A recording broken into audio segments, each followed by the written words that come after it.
इसी प्रकार से दत्तात्रेय जी ने जिससे जो मिला है उसी को अपना गुरु बना लिया। बोलो दत्तात्रेय जी महाराज की। इसके बाद में यज्ञ भगवान, बोले यज्ञ भगवान की। जो हम यज्ञ करते हैं आप सब जानते हैं, जब यज्ञ में सामग्री स्वाहा की जाती है, ये भी उनकी धर्मपत्नी का नाम आता है। और जब हम यज्ञ करते हैं, यज्ञ में स्वाहा करने से हमारे परमात्मा बड़े प्रसन्न होते हैं। और जब आप भोजन कराते हैं ब्राह्मणों को, और अगर ब्राह्मणों को भोजन अच्छा लग जाए तो वो क्या कहते हैं, आहा।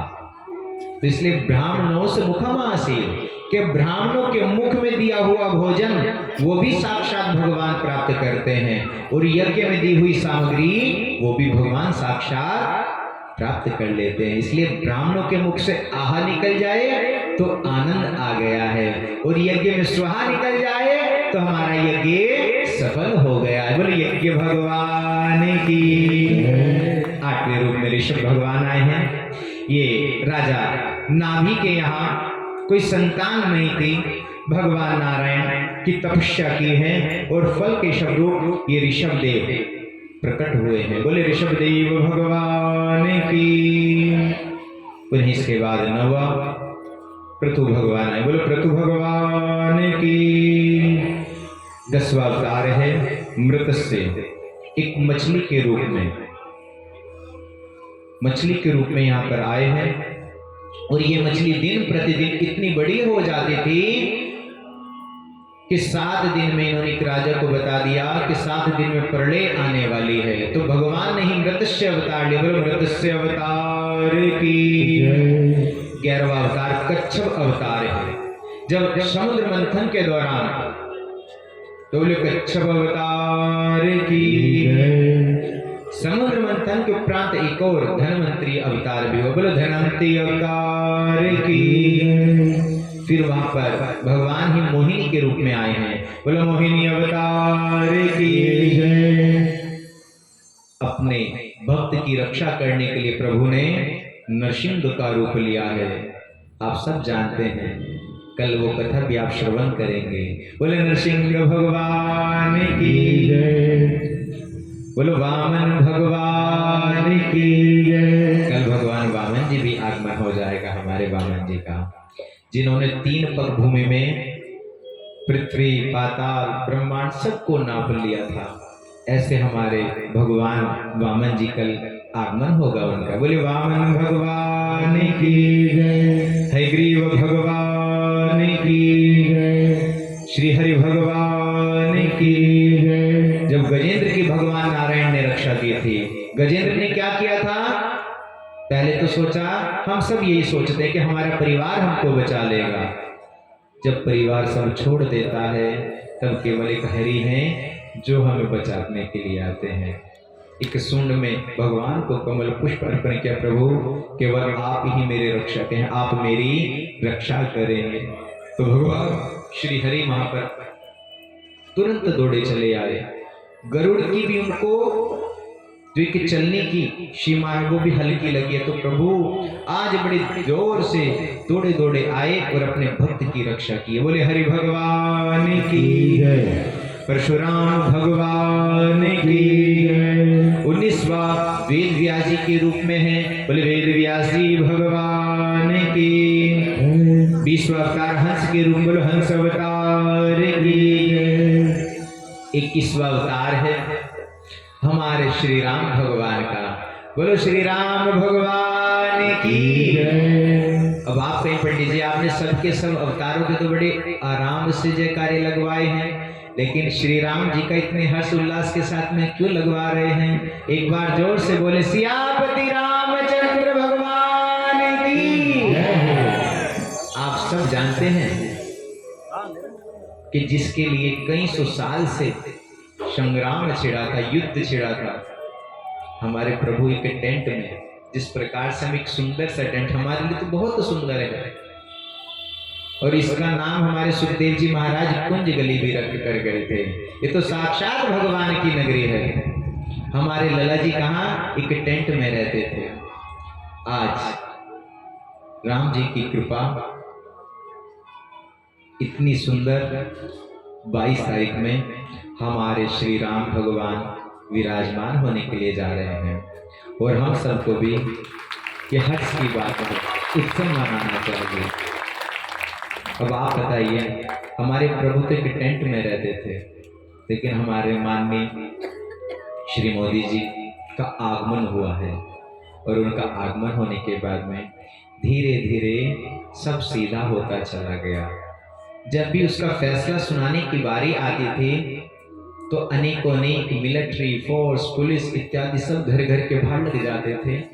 सब बच्चे भी ये पूछते थे, मम्मी ऐसा क्या हो रहा है कि इतनी सारी पुलिस क्यों दिख रही है हमको? अब तो पुलिस नहीं आती, अब तो कोई मिलिट्री नहीं आती, कोई चोर डकैती भी नहीं होती। तो ऐसे हमें भगवान ने यहाँ पर, तो भगवान तो साक्षात किसी न किसी के रूप में आ जाते हैं। तो हमारे मोदी जी का हमें धन्यवाद करना चाहिए, इसलिए हमने भगवान श्री राम का जयकारा लगाया, बोले राम अवतार की। ये किस वक्त अवतार था? अब 22वें अवतार में आप सब जानते हैं राम के बाद कौन आए हैं?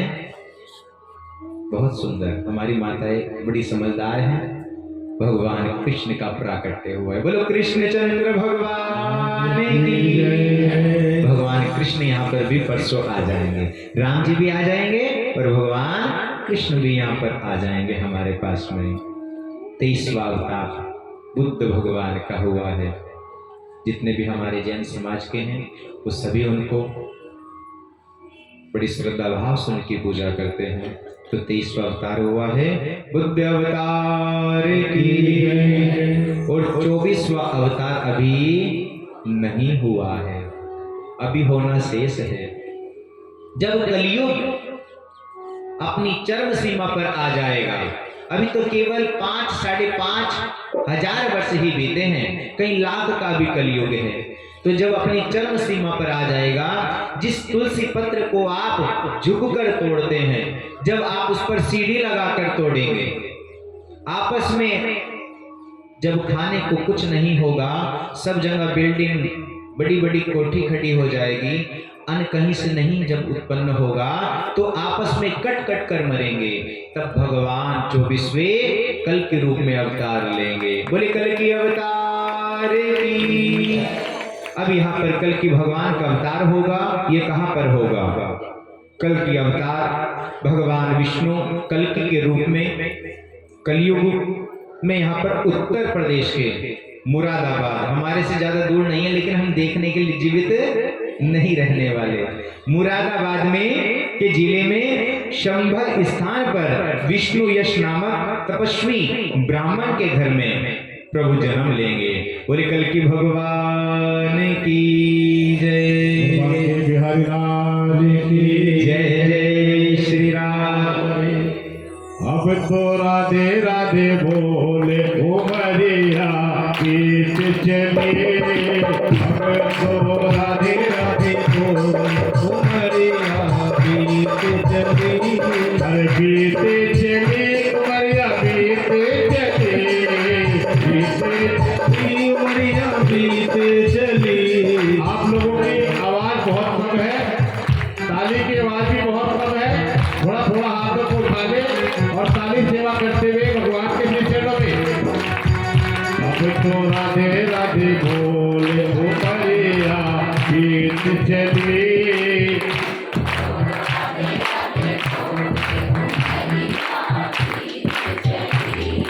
गीते चले उमरिया गीते चले,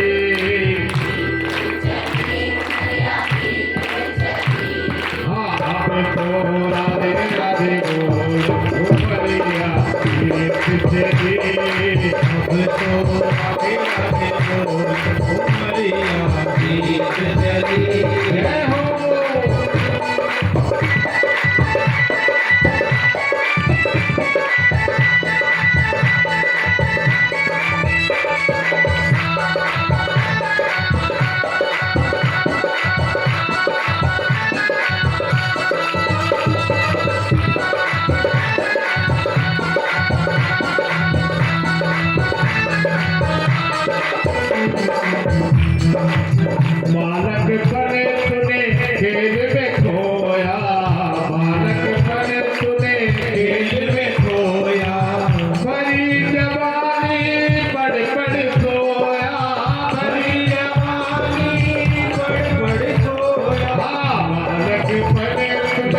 खेल में खोया, बालकपन तूने खेल में खोया, बड़ी जवानी पड़ पड़ सोया, बड़ी जवानी बड़े बड़े खोया। अब तो आके हाँ अब तो आके खोल उमरिया बीत चली, अब तो आके खोले उमरिया बीत चली, अब तो राधे राधे खोल उमरिया बीत चली, अब तो राधे राधे बोले उमरिया बीत चली। जय हो।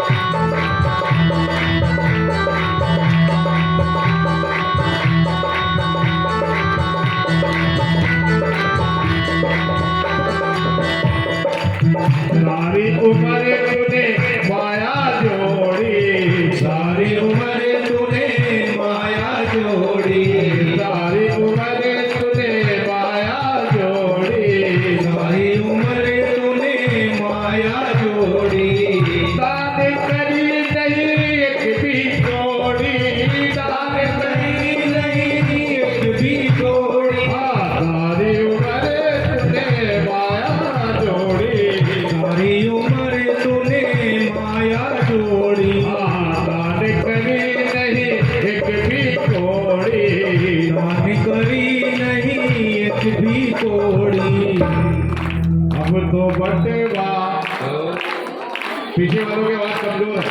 अब तो बटेवा खोले उमरिया बीत चली, अब तो बटेवा खोले उमरिया बीत चली, अब तो राधे राधे बोले उमरिया बीत चली, अब तो राधे राधे बोले उमरिया बीत चली। जय हो।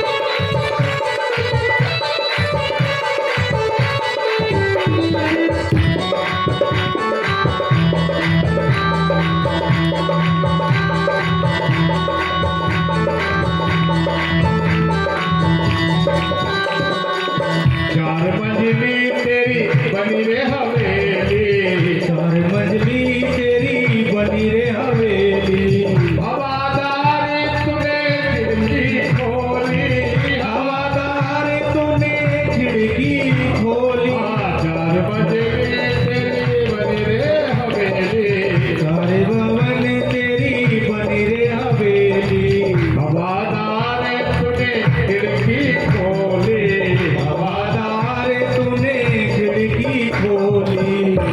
अब मन की खिड़की ऐसे तो नहीं, दोनों हाथों को सीधे करके कहना है।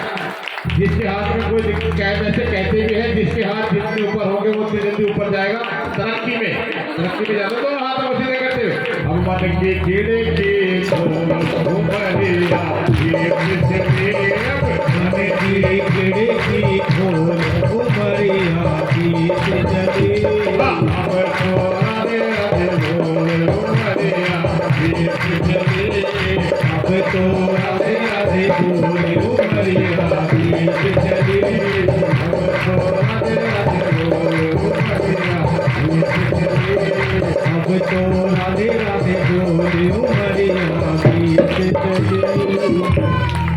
बाटे बिहारी लाल की जय जय श्री राम, जय जय श्री राम, जय जय श्री राधे श्याम।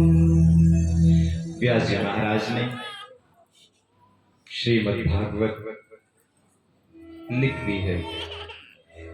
अब अपने पुत्र को याद कर रहे हैं, क्योंकि पुत्र तो जन्म लेते ही जंगल की वन की ओर चला गया है, अनन्य भगवान का भक्त है। अब अपने शिष्यों को एक मंत्र दिया वरह पीड़ा नटवर वपुः कर्णयो कर्णिकार। बस आधा मंत्र देकर उनको कह दिया है जंगल की ओर चले जाओ, वन में जाते जाते इस मंत्र का उच्चारण करते जाना। अब जैसे ही उनके शिष्य वन की ओर चले जा रहे हैं तो आज सुखदेव जी जो समाधि में बैठे हैं उनकी आंखें खुल गई। श्रीमद् भागवत के एक एक श्लोक में इतनी जान है, जो कई सौ वर्ष से समाधि में बैठे थे अचानक से उनकी आंखें खुल गई। कहते आगे सुनाओ, शिष्यों को कहते आगे सुनाओ। उन्होंने कहा आगे तो हमको आता नहीं। किसको आता है? आप अपने पिताजी के पास में जाओ। आपके पिताजी के पास ऐसे एक नहीं, दो नहीं, 100 नहीं, 18,000 श्लोक हैं। आज तो गदगद होकर सुखदेव जी महाराज अपने पिताजी के पास में चल दिए हैं। बोले व्यास जी महाराज की जय। अब ऐसे सुंदर पिताश्री का जिसका आश्रय मिल जाए, उन्होंने ऐसा नहीं किया कि किसी रिश्तेदार को भेज दिया, मेरा पुत्र मेरे से नाराज हो गया, उसको बुला कर ले आओ। उन्होंने तो भगवान का वो भी अनन्य भक्त था और उनके पिताश्री भी भगवान के अनन्य भक्त थे। इतना सुंदर एक पुराण लिख दिया और आज सुखदेव जी महाराज अपने पिताजी के चरणों में आकर बैठ गए। पिताश्री जी आप मुझे आगे के श्लोक पढ़ाइए।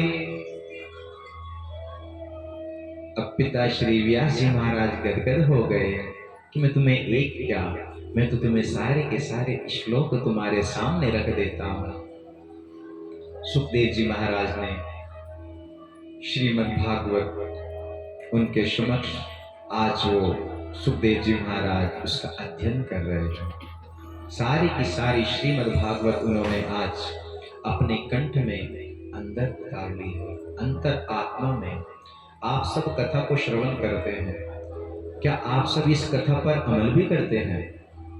सत्य बताना हाथ खड़े करके। कौन करता है वो तो हाथ उठा लो, जो नहीं करता वो हाथ नहीं उठाएंगे। इसका मतलब कोई भी नहीं करते। पंडित जी ऐसे ही आपको सुना रहे हैं। देखिए ज्ञान गंगा है, इसमें गोता लगाइए। हम गंगा मैया में जैसे हमारे मन की विचारधारा होती है, हम अगर ऐसे मन में विचार कर लेते गंगा मैया में डुबकी लगाने से हमारे पाप धुल जाएंगे। सत्य है ये बात, धुल जाते हैं। लेकिन ऐसा नहीं है अभी डुबकी लगाई फिर बाहर जाके पाप कर लिया, फिर आ जाएंगे 2-4 महीने में फिर डुबकी लगा लेंगे, कर लो पाप कोई बात नहीं। ऐसे एक भक्त हुआ है, गुरुजी का चेला। गुरुजी से उसने एक फोटो मांगी, गुरुजी आप मुझे अपनी एक फोटो दे दो। गुरुजी ने कहा अच्छा तू मेरा बहुत अच्छा चेला है, मैं तुझको दे देता हूँ। आज गुरुजी से फोटो ली है और मंदिर में ले जाकर रख दी। उनकी सेवा करता, आरती करता, पूजा करता। अब उसके मन में विचार आया, मैं जब भी दुकान पे जाता हूं तो कभी कभी मुझे झूठ बोलना पड़ जाता है। तो आज फिर गुरुजी के पास गया। गुरुजी से कहने लगा गुरुजी आप मुझे अपनी एक और फोटो दे दो। गुरुजी कहने लगे भाई क्या करोगे, एल्बम बनाओगे क्या मेरी? इतनी सारी फोटो का क्या करोगे तुम, पहले ये बताओ। अब भक्त गुरुजी को कहते हैं गुरुजी सत्य बताओ। हाँ बिल्कुल सत्य बताना, तभी आपको दूसरी फोटो मिलेगी। गुरुजी जब भी मैं अपनी गद्दी पर बैठता हूं दुकान पे तो कभी मैं कुछ ऊंचे रेट भी लगा देता हूं, तो कहते हैं भाई कुछ दाम कम कर लो। गुरुजी की कसम इतने का ही आया है और इतने का ही दे रहा हूं, बस गुरुजी मैं आपकी कसम खा लूंगा, इसलिए मैं आपकी ये फोटो मांग रहा हूं। तो ऐसे भी तो भक्त कहीं कहीं मिलते हैं, बताइए आप, हर कोई ऐसा नहीं होता। तो आज यहाँ पर सुखदेव जी महाराज ने श्रीमद् भागवत कथा सारी की सारी श्रवण करी है। अब यहीं से महाभारत का प्रश्न आता है। आप सब जानते हैं कि महाभारत क्यों हुआ है और कहां से प्रारंभ हुआ है। ये महाभारत पहले भी था और आज भी है ये महाभारत। भगवान कृष्ण ने दुर्योधन को कहा है क्या पिछ पांचों के पांचों पांडवों को ज्यादा कुछ नहीं, बस 5 गांव दे दो। दुर्योधन ने क्या कहा है, नहीं प्रभु मैं इनको एक भी गांव नहीं दूंगा, आप